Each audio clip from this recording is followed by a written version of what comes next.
true, and I agree with all that's been said about one election cycle is not going to defeat the right wing, the rich and the powerful. But also, if you were involved in the Obama movement, the local grassroots movement that made this election happen, you know damn well that it wasn't the Democratic Party that elected Obama. We came to a point to realize that we had to start with Kane, we had to make this break with right-wing ascendancy and domination. And in some ways, that old saying from back in the day of it's not the man, it's the plan, I would kind of reframe that. It's not simply the man, although it is.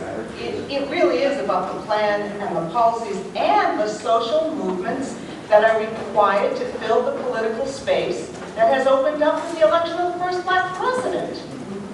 Fundamentally, you know, the social movements, the labor movement, communities of color, women, youth, those movements right now aren't quite where they need to be to fill that space. I mean, that's true. We've been talking about it.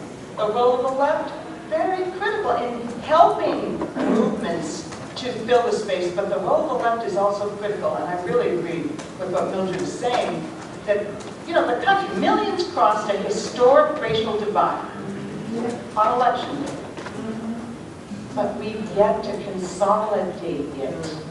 When you look at any little move the Obama administration makes, anything that is done, the right wing fights like hell. They're frantic. They've lost the hearts and minds of people. They are frantic. You look at the attack on Sotomayor, the fact that she's a racist. Come on. If we had a stronger left and we had movements against racism that were on the offensive, you know what we would have said, which a lot of us in this room were saying to ourselves and to those who were in movements with, she was not a racist. She was making an assessment of what a woman of color faces in a racist society. That life is a woman of color being in a position of a judge on the Supreme Court will make this a more democratic society. So we have to consolidate that historic cross of the racial divide. And in a basic sense, we have to think through how we build independent movements that raise issues that we're not going to win on. Issues that we are fighting in the political, ideological arena, that we are fighting in the public, the court of public opinion, where we're raising people's fights, and then also at the same time figure out those fights. We're going to fight like hell to win because we can if we organize the mass movements. So in essence, you know, Harry Belafonte kind of summed it up for me at the Peace and Novel Law. He said, if Obama fails, we will have failed.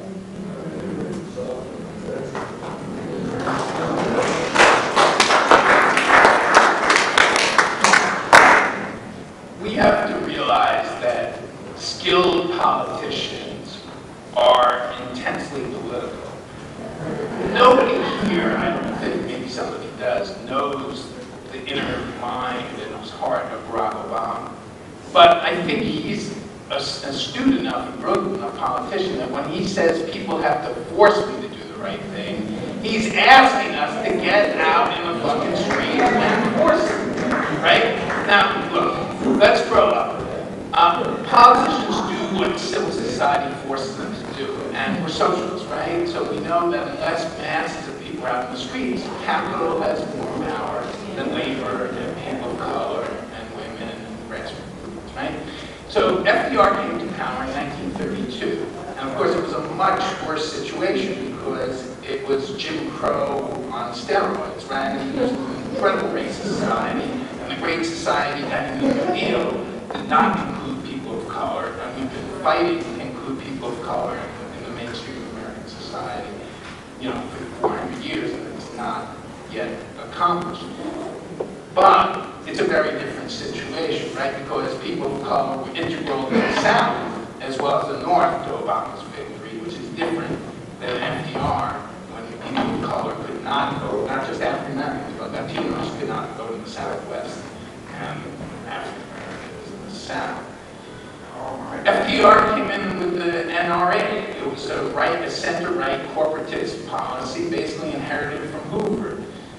The money changers were in the temple. By 1936, he's forced to give a speech that says, we have to throw the money changers out of the temple. And then you get Glass-Steagall, Social Security, the NLRB, the right to form unions. But that's because people on the street forcing them to. Right now, I'm not surprised. It's not the most reactionary wing of capital, but the money changers are in the Treasury. They're called Goldman Sachs. They run the Treasury.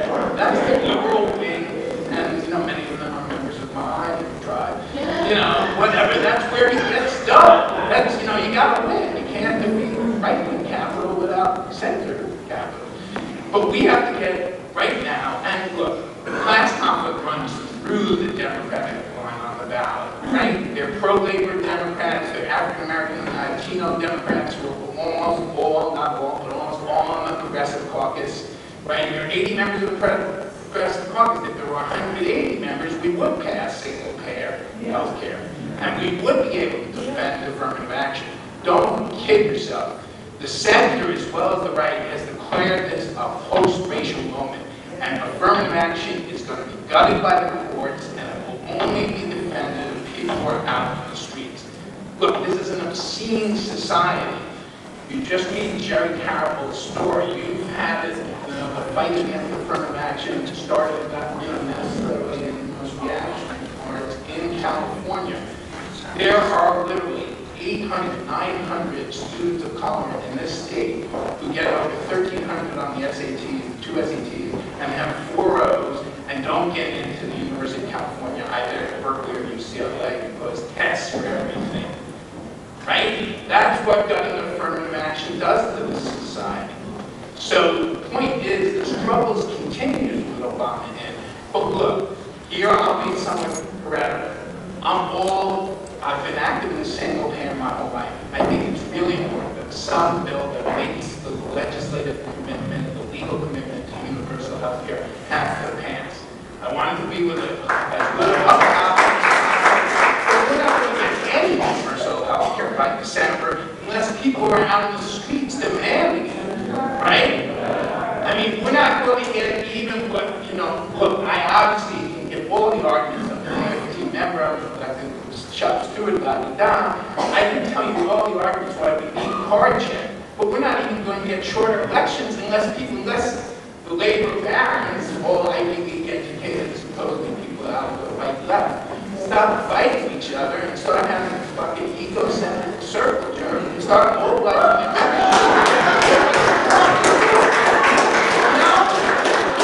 I think John Wilhelm, when he was at Yale, organizing the Yale clerical workers and the these guys are all Rainer, and all of them come out of my circle of the left, but in any event, they really are being irresponsible, and the rank club doesn't know what's going on. It's totally disoriented. We have to mobilize every working person in and out of the unions to win AFCA. And then, look, the biggest horror is the gutting of the public sector, the gutting of public education, but also we have to start raising what's happening to single women with children and poor people who've exhausted unemployment. I mean, this is a crime against humanity. You cannot get relief in this country. Even if you have infant children, there are women who are raising children just on food stamps and on Medicaid if they're lucky. And what do social service agencies get pushed to do now, even if they're left-wing social service workers, to prevent people from getting on TANF? It's not just that there's TANF only. You can't even get TANF if you're eligible, because you're forced to run around looking for 1,000 jobs that don't exist. So we've got to get out and move. Look, Obama will be as good or bad a president as we and social movements force him to do or don't force him to do. Look, I understand all the crimes of the Democratic Party. I've also been in more third parties than I care to remember talking about that. That's a place where you go to die. I mean, Barry Conn, got the spot. They were very good for all those things.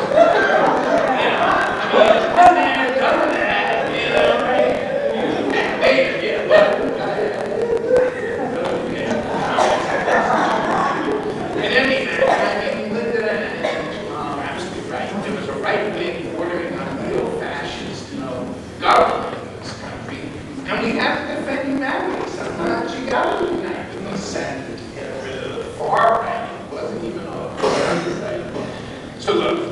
point is, we'll only get as left-wing policy as there are